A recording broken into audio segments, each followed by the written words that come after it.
Your ophthalmologist mentioned a corneal transplant. Here is what the surgery actually involves and how recovery works. The cornea is the clear dome at the front of the eye. It focuses light so you can see sharply.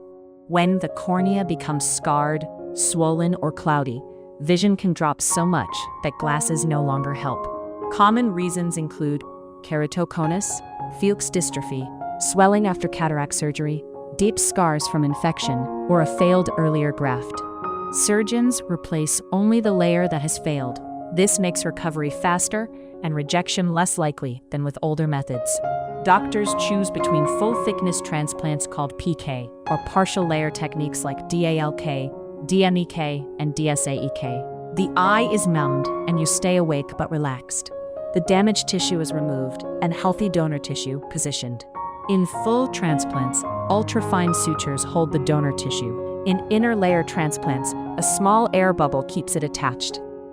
Corneal transplants are usually daycare procedures. The eye is shielded, and you go home with antibiotic and steroid drops. Vision returns gradually. Inner layer transplants often clear within weeks, while full-thickness grafts can take a year to stabilize. Watch for the RSVP warning signs of rejection: redness, sensitivity to light, vision changes, or pain. Early treatment often saves the graft. Steroid drops and follow-up visits continue for many months. Regular checks help catch any problem while it is still treatable.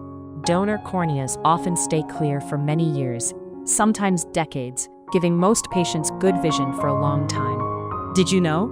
You can get this treatment abroad at the same quality you'd get in the US or Europe for a fraction of the cost.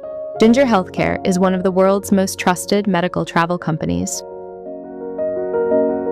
It helps patients to find safe and affordable care in India, Thailand, Turkey, Singapore, Dubai, Malaysia, and more. Visit ginger.healthcare or check the description for details.